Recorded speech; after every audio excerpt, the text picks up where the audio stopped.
Welcome back दोस्तों, हम आ चुके हैं वापस डबल AR रिव्यूज़ में। हमारे साथ guest of the day Parth Raghuvanshi, जिन्होंने last time top 5 underrated movies बताई थी। बॉलीवुड।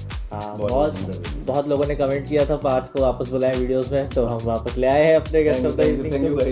और अर्पित को तो आप जानते ही हैं, अर्पित हमारे ओल्ड पैटर्न है इस मूवी बिजनेस के।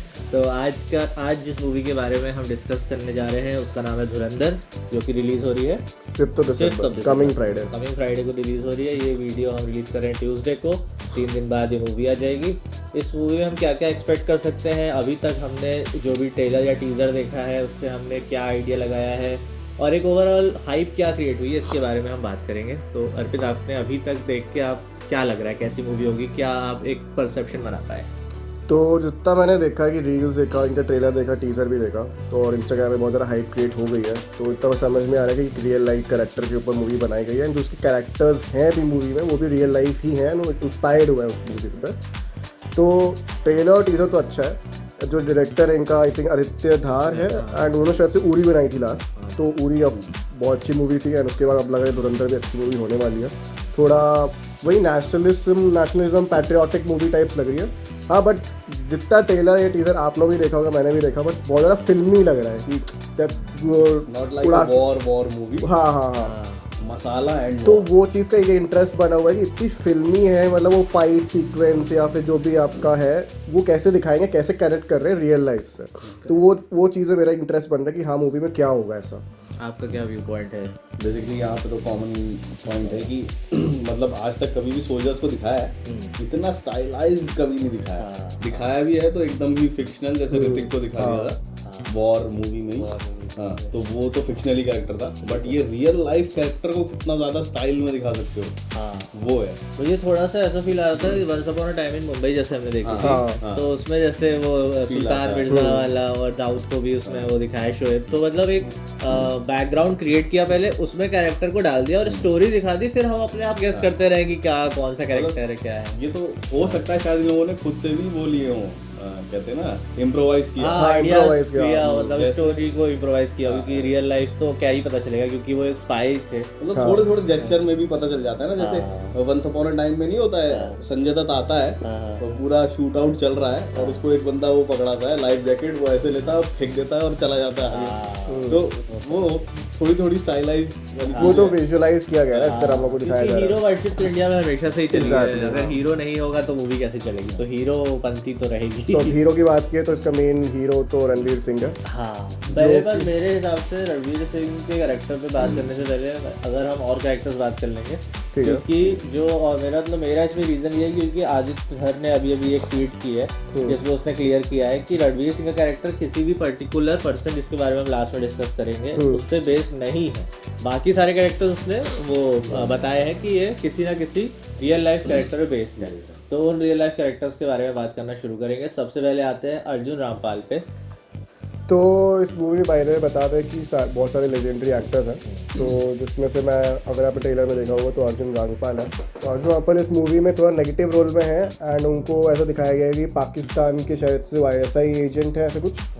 एंड मैं थोड़ा बहुत जितना रिसर्च किया, थोड़ा बहुत सर्च किया उनके बारे में, ISI के हेड है, तो उनको बनाया गया है major Iqbal I think Pakistan agent में।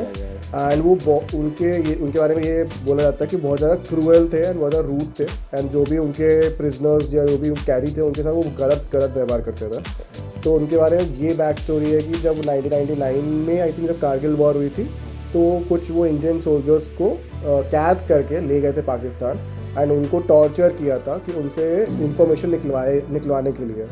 तो वो टॉर्चर का ही सीन आई थिंक मुझे लग रहा है वो ट्रेलर में दिखाया गया, मेरे हिसाब से ये लग रहा है, ठीक है। एंड ये इनको बोला जाता है कि जब 2008 में 26/11 वाला जो हमारा मुंबई अटैक हुआ था, तो उसमें भी इनका हाथ था, ये बोला जा रहा है। तो ये कुछ चीज़ें भी मेरे को थोड़ा बहुत पता चली थी। और मतलब मैंने ये भी देखा था कि इंडिया के मोस्ट वांटेड लिस्ट जो निकलती है उसमें ये बहुत ही प्रोमिनेंट नाम काफ़ी टाइम तक रहे। और इनको काफ़ी मतलब अच्छे से सर्च किया गया, जब पाकिस्तान से भी बोला गया कि हमको ये चाहिए, क्योंकि इन पर हमारे पास इंटेल है कि ये बहुत ही प्राइमरी इन्वॉल्वमेंट था इनका अटैक्स में, फिर भी पाकिस्तान ने इन्हें हमें हैंड नहीं किया, और ये अभी भी एक तरह के फ्यूजिटिव ही हैं। क्यों ही देंगे, ऐसे के वो हेड कर रहे हैं। हाँ, ऐसा कि हेड को क्यों ही देगा, बट वही कि बहुत ही क्रूअल, जो जैसा आपने बताया इनका एक वो रहा है। इसके बाद सेकंड कैरेक्टर पे आते हैं जिसका नाम है संजय दत्त का कैरेक्टर है, पार्थ बताएंगे इसके बारे में। एसपी चौधरी असलम। एसपी चौधरी, हाँ। तो बेसिकली ये एसपी है पाकिस्तान में ही, मोस्टली लियारी करके जगह है शायद वहीं पे। अच्छा। क्योंकि इनका ये था कि लियारी के बहुत से गैंग थे जिसको इसने वहाँ पे साइबरटैच किया है और पकड़ा है, और इसमें ही अपना ये भी था जो अक्षय खन्ना जिसका रोल प्ले कर रहे हैं, अब्दुल रहमान डकैत। हाँ, तो रहमान डकैत को भी जो है एनकाउंटर इसने एसपी चौधरी ने किया है, जो संजय दत्त प्ले कर रहे हैं। सो और जैसा अगर मूवी में भी देखा हो तो दिखाते हैं कि रहमान डकैत की बेटी है जो हीरोइन है। अच्छा, ओके। तो रणवीर कपूर घुसता ही है रहमान डकैत के इसमें क्या कहते हैं गैंग में, उसकी बेटी के थ्रू या जो भी, या कुछ तो बेटी से सीन है। तो ऐसा हो सकता है बाय चांस कि संजय दत्त को उसने यूज करके रहमान डकैत को खत्म करवाया हो टाइप, ऐसा कुछ कॉन्स्पिरेसी। तो उसकी बेटी को बताया भी तो होगा इसलिए। ऐसा कुछ काफी इम्पोर्टेंट पार्ट ने शेयर किया, क्योंकि अभी तक हम लोगों को कुछ मेजर कैरेक्टर्स के बारे में पता था, लड़की के बारे में नहीं पता था। पर ये इस पॉइंट से काफी क्लैरिटी मिल गई कि बेटी रहमान डकैत की थी, ये रहमान डकैत के गैंग में घुसा होगा, बेटी बेटाई होगी तो कॉन्फिडेंस में ले लिया होगा और फिर मरवा दिया होगा, जैसे इनडायरेक्टली संजय दत्त के चौधरी बता दिया होगा यहाँ जाने वाला है रहमान डकैत, वो जो भी इन्फॉर्मेशन माइंड गेम से दिया ऐसा। ठीक है। इस रहमान डकैत का कैरेक्टर इन्होंने इंट्रोड्यूस कर ही दिया, तो रहमान डकैत के बारे में यही बताते हैं कि जो अक्षय खन्ना उसको प्ले कर रहे हैं। कौन से एरिया का देखा बता रहे थे? लियारी। कौन से एरिया में लियारी पड़ता है? रावलपिंडी या जहाँ भी, एक बार चेक कर लीजिएगा।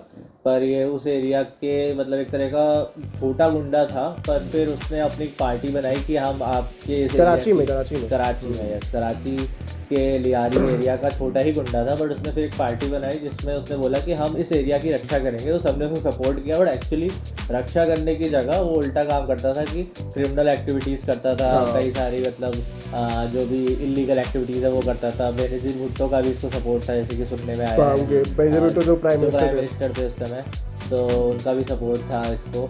तो इस चक्कर में काफ़ी बड़ा हो गया था उस टाइम पे ना। और फिर जैसे इसने बताया कि एसपी चौधरी ने ही उसका लास्ट पे खात्मा किया, पुलिस एनकाउंटर हुआ था एसपी चौधरी। हाँ, तो 2-3 एक पप्पू करके भी कुछ, असलम पप्पू करके भी, अरशद पप्पू का भी सीन गया था। तो एसपी चौधरी काफ़ी फेमस नाम था उस टाइम का।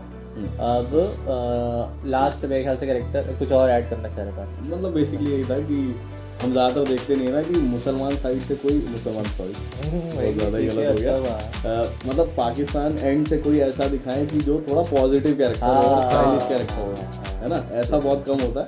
तो संजय दत्त पे वो एज आता है पूरी मूवी में कि वो अकेला पाकिस्तान की साइड से एक पॉजिटिव कैरेक्टर है। हाँ, जबकि इसमें दिखाया है ट्रेलर में कि काफ़ी रूथलेस टाइप का है, बट फिर काम सही कर रहा है, गवर्नमेंट के लिए कर रहा है। मतलब एक तरह से आतंक तो नहीं बोलेंगे, क्रिमिनल एक्टिविटीज़ को दबा रहा है। मतलब बहुत ज़्यादा रूल्स नहीं मानता है, बट एथिकल बंदा है। हाँ, तो ये पहली बार ही देखने को मिलेगा, सही बात है। तो अगर हमने अर्जुन रामपाल की बात करी ISI साइड, तो अपने रॉ साइड की बात कर लो थोड़ा। हाँ, अपना लास्ट कैरेक्टर रॉ साइड प्लीज। आर माधवन है जो प्ले कर रहे हैं, वो भी बहुत लेजेंडरी एक्टर है। वो आई थिंक इंस्पायर्ड है अजय दोभाल से, तो इंटेलिजेंस के हैं। वो बेसिकली हेल्प करेंगे रणवीर सिंह को जो प्ले कर रहे हैं। उनका नाम क्या है रणवीर सिंह का? रणवीर सिंह का नाम मेजर मोहित शर्मा बता रहे हैं, बट वही क्लियर नहीं किया। उसमें क्या मोहम्मद करी क्या नाम था जो कुछ मोहम्मद, हाँ कुछ तो ऐसा नाम दिया गया है उनको नाम दिया गया था इफ्तिकार भट्ट। तो हमारी 2 लोगों की रिसर्च टीम ने बहुत मेहनत की है। इफ्तिकार भट्ट को हेल्प करते थे इधर से अपने रॉ के, उस समय के हेड नहीं थे वो रॉ के, मतलब एक टॉप ऑफिशियल थे अजीत डोभाल। अजीत डोभाल के कैरेक्टर के बारे में क्या ही बताना, पर कभी थोड़ा पता ही है। मतलब उस टाइम पे बहुत उन्होंने हेल्प करी थी ना। अभी करेंटली तो वो अपने NSA को हेड है वो। अजीत डोभाल के पास मुझे ये अच्छा लगा कि एक तो आर माधवन ने क्या गजब वो मेकअप या क्या कहते हैं उसको, एक किरदार अपना वो ढल गए थे बेसिकली उसमें, तो वैसे दिख रहा वही है। और सबसे अच्छी चीज जो बहुत सारी मूवीज में अभी हमने रिसेंटली देखी होगी, उरी में, और जो पुलवामा अटैक्स में मूवी बनी थी वो फाइटर में, और जिसमें भी क्या है PMO वाली जो कश्मीर फाइल्स में, तो उन सब में भी थोड़ा थोड़ा इसको अजीत डोभाल जी को दिखाया जाता है, पर किसी मूवी में इतना एग्जैक्ट नहीं। और जो सबसे उनकी फेमस आदत है जो आप कभी भी न्यूज पे देखेंगे या टीवी पे देखेंगे, फोन तोड़ना तो चलो ठीक है, वो तो एक रूल भी होता है, पर सबसे अच्छी आदत कि वो चेन स्मोकर है, कि वो इतनी ज्यादा सिगरेट, उनका मतलब सिगरेट हर चीज का पार्ट है, ये रियल है। मैं एक्चुअली आप इसलिए बोल रहे हो क्योंकि जैसे अब उरी में हमको लास्ट में देखा था हमने, तो उरी में वो ऐसा सीनियर ऑफिशियल थे जहाँ पे वो डायरेक्टली काम नहीं कर रहे थे, वो अपने जूनियर्स को बोल रहे थे। यहाँ पे वो डायरेक्टली इन्वॉल्व है, और खुद ही काम कर रहे हैं। हर एजेंट का एक हैंडलर होता है, तो मेरे ख्याल से शायद हैंडलर इसमें वो बने हैं, क्योंकि उस टाइम पे थोड़ा नीचे करके थे, पर वो चेन स्मोकर हमेशा से ही थे। उस मूवी में भी थोड़ा बहुत सही दिखाया है, जो मूवी हाईजैकिंग के ऊपर नहीं है, जिसमें एक कांधार है, तो उसमें भी वो भी एजेंट ही थे, मतलब वहाँ पे उसमें दिखाया था कि वो चेन स्मोकर है, तो एक्चुअली वो है। और सबको मतलब न्यूज़ उस पर चेक करेंगे तो इसमें ये भी और अच्छा दिखाया है कि कम से कम कवर किया गया।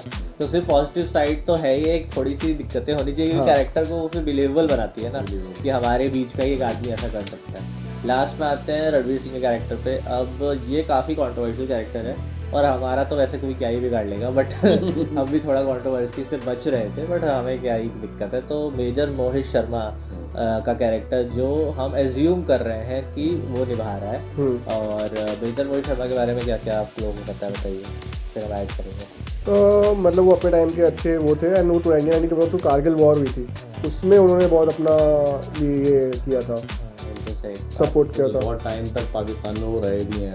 एजेंट। तो मेरे टाइमलाइन बहुत लोग मैच करवा रहे हैं वो वाला। हाँ, तो ये टाइमलाइन मैच कराने का सिस्टम है, ये हम लोग अभी वीडियो से पहले यही डिस्कस कर रहे थे कि शायद यही दिखाया गया कि कारगिल वॉर से पहले जो इंटेल इकट्ठा करने वाला सिस्टम था वो करने वो वहाँ गए, फिर जब पाकिस्तान में घुस गए तो उनका हैंडलर था अजीत डोभाल, वहाँ पे उन्होंने रहमान डकैत के थ्रू थोड़ा सा अपना नाम बनाया, रहमान डकैत को मरवाया, और फिर ISI चीफ तक पहुँचे, और ISI चीफ से उन्होंने जो भी इन्फॉर्मेशन निकाल के इंडिया को बताई, और फिर वो कारगिल वॉर में बहुत काम आए। फिर मेरे ख्याल से वो मरे थे फगवाड़ा नाम की जगह, या क्या गुवारा क्या नाम है देखना एक बार, कुपवारा नाम की जगह है जम्मू कश्मीर में। अपने लास्ट वाले जो मतलब 2009 में उनके लिए लास्ट था, बट मतलब ऐसे थोड़ी नहीं बोल सकते, बट हाँ वो एक एनकाउंटर हुआ था टेररिस्ट के साथ, एंड उन्होंने 4-5 टेररिस्ट को मारा भी था, एंड अपने टीममेट्स को बचाया भी था, बट जब वो बचा रहे थे तो 2-3 शॉट्स उनको भी लगे, तो उसके बाद वो शहीद हो गए। उनके नाम पे एक मेट्रो स्टेशन भी इंडियन गवर्नमेंट ने यहाँ पे दिल्ली में बनाया हुआ है, मेजर मोहित शर्मा राजेंद्र गाजियाबाद है ना, कि पाकिस्तान में ग्रेव भी है, अगर सब एक ग्रेव ये, और वो भी 2 ग्रेव है। अच्छा, एक ग्रेव है जो एजेंट का नाम से, जिस नाम से वहाँ रह रहे थे, असली नाम था, ऐसा उन लोग को जो लगता है। अच्छा, बहुत मतलब ये तो काफी इम्पोर्टेंट एक और पॉइंट। इस्पार्थ जी को हम इसीलिए बुलाते हैं क्योंकि वो ऐसे पॉइंट्स बताते हैं जो किसी को नहीं पता है। वो किसी छुपी हुई रील में होता है, तो वो थोड़ी रिसर्च करने के लिए 2 लोग ही जो हमारी टीम है वो यही दोनों है।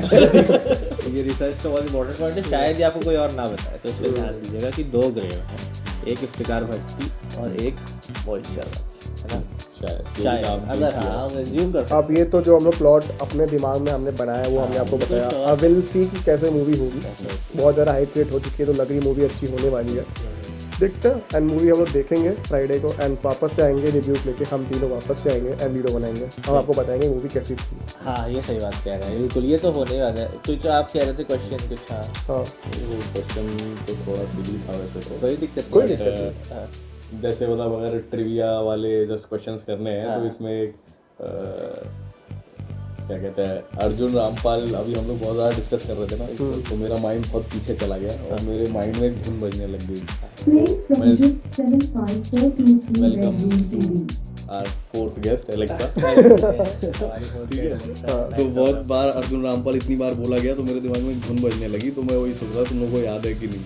तो एक बहुत ही फेमस म्यूजिक डायरेक्टर ने अर्जुन रामपाल के ऊपर एक गाना बनाया था, छोटा सा एक धुन बनाई थी अर्जुन रामपाल के ऊपर। हाँ, मूवी के लिए कि मूवी के लिए नहीं, सिर्फ अर्जुन रामपाल। हाँ, सिर्फ अर्जुन रामपाल, उसमें गाने में आता है अर्जुन रामपाल, अगर याद हो किसी को। अच्छा, नहीं याद है। ठीक है, तो हम ये ऑडियंस के लिए छोड़ देते हैं, कमेंट्स पे बताइए कौन कौन सा वो गाना था जो अर्जुन रामपाल के लिए ही बनाया एक गया था। कैरेक्टर ने मैं इतना भी वो देता हूँ हिंट कि ये इंडियन आइडल में बनाया था उसने। अच्छा ठीक है। और मैं आपके लिए ये भी कर दूंगा कि वो गाना पीछे प्ले कर दूंगा, जब भी वीडियो चल रहा होगा तो आपको गाना सुनाई देगा, ठीक है? तभी पता चलेगा कि कितना खराब क्वेश्चन था। बट आप लोग वेट करेगा, हम लोग मूवी देखेंगे, मूवी देखने के बाद आपको यही सेम इसी जगह पे वापस से मिलते हैं, रिव्यू बनाते हैं। हाँ, एक एंड करते करते हमने शायद वो डिस्कस किया था कि हम ये शर्त लगाएंगे, ये हमारा कुछ एक नया रूल आ रहा है कि हम हर जो भी मूवी हमें देखने का मन है उस मूवी से हम 2 वीडियोस बनाएंगे, एक पहले एक बाद में। तो पहले हम एक गेस करेंगे कि फर्स्ट मंथ में वो बिजनेस कितना बिजनेस टोटल करने वाली है, इस पर हम शर्त लगाएंगे, और जो भी सबसे क्लोज आएगा उसको बाकी दोनों लोग मिलके कुछ पार्टी देंगे, ठीक है? Done है? हाँ। तो ये मूवी बनी कितने में होगी? ये तो हमें नहीं पता, पर हाँ मेरे ख्याल से 100 करोड़ चेक कर लो, मतलब इतना टाइम तो नहीं लगना चाहिए। और तब तक कुछ और डिस्कस कर लेते हैं। ये डिस्कस कर लेते हैं कि ये मूवी कितने टाइम तक चलेगी, 1 महीने 2 महीने, कितना लग रहा है? मेरे हिसाब से मेरे को आगे कोई मूवी लग नहीं रही आने वाली। ये बॉर्डर 2 है, बट बॉर्डर 2 की रिलीज डेट मेरे को आइडिया नहीं है। अगर वो नहीं है दिसंबर या जनवरी में तो आई थिंक लंबी चलेगी, कोई अभी मेजर मूवी बड़ी आ नहीं रही मेरे ख्याल से पूरा दिसंबर तो चलेगी, न्यू ईयर तक जाएगी ये। एग्जैक्टली, क्योंकि बहुत सारे ऐसे लोग होते हैं जो फर्स्ट रिव्यूज के बाद जाते हैं, कुछ लोग छुट्टी का वेट करते हैं। 200-250 करोड़, तो ये तो आराम से 400-500 करोड़ कर सकती है मेरे हिसाब से। आपके हिसाब से एक बताइए, 400-500 थोड़ा तब बड़ा ब्रैकेट नहीं मिलेगा। 500 ठीक है। मेरे को लग रहा है बिटवीन 400 and 450। एक बताना पड़ेगा। यही बता रहे, चलो 400। 400-500 मैं कहता हूँ 1000 करोड़, ठीक है? मैं सबसे ज्यादा पॉजिटिव इस मूवी को मेरे लेके। पास इसका रीजन भी है वैसे। हाँ, वो सब लोग रीजन बताए थे, बिल्कुल बताइए। मेरा रीजन 500 का ही है कि थोड़ा ये है पैट्रियोटिक मूवी, ठीक है? जिस हिसाब से लोग इंस्पायर्ड होकर कनेक्ट कर रहे हैं रियल लाइफ उससे, और ये लोग जो कंट्रोवर्सी क्रिएट हो रही है वो तो और हो रहा है, ठीक। तो मेरे को लग रहा है कि शायद से चल सकती है मूवी, क्योंकि ट्रेलर एंड जो कट आया है टीजर वीजर का वो है तो अच्छा, धाकर तो है, तो मुझे लग रहा है कि रीजन तो है। मेरा रीज़न ये है कि हम लोग हमेशा बॉलीवुड से बहुत उम्मीदें रखते हैं और फिर वो हमारा ऐसे कट जाता है, तो मैं कटने वाली साइड को चुनना चाहता हूँ। क्योंकि इन्होंने अभी लास्ट में हमने देखी है तेरे इश्क में, जो बहुत ज़्यादा हाइप थी, बट मूवी निकली एवरेज ही बोलूँगा मैं तो। जो हमारा लास्ट रिव्यू आपने देखा होगा उस पर हमने यही बताया है कि मूवी तो बहुत ही एवरेज निकली। तो मैं अपना इसलिए फिगर चेंज कर रहा हूँ सिर्फ इसलिए क्योंकि 1 महीने का बताना है ना, लाइफ टाइम 1000 करोड़ कर देगी, मैं अभी भी श्योर हूँ, ठीक है? पर 1 महीने में ही करेगी। आपने कितना बताया? 500, आपने 400। 1 महीने 500 नहीं भाई, 1 महीने तो 100-200 ही पहुँचेगी फिर। तो चेंज करिए ना, फिर से बताइए आप। अच्छा सब गड़ो। कोई बात नहीं। हाँ, 100 आप कह रहे हो, ये 100 बोल रहे हैं, मैं 100 कह रहा हूँ। तुम 100 कह रहे हो, तुम 200। 200 मैं कह रहा हूँ 1 महीने में करेगी मुझे, क्योंकि हाईएस्ट रहना है इसलिए 250, वरना मैं भी 200 ही कह रहा था, पर इनसे ऊपर बोल रहा है, ठीक है? तो मुझे यही है कि और कोई मेजर मूवी आ नहीं रही मेरे हिसाब से, तो मुझे लगा लंबी चलेगी अच्छी खासी, सबकी वेकेशंस भी हैं, छुट्टियां भी हैं, सब आराम चलेगी। तेरे इश्क में ने एक दिन में 15 करोड़ कमाए, ठीक है? और 100 करोड़ टच भी कर गए वो तो। सच है कि मैं फिर पार हो गए, हाँ, क्रॉस करना चाहूँगा। मैं कह रहा हूँ 300।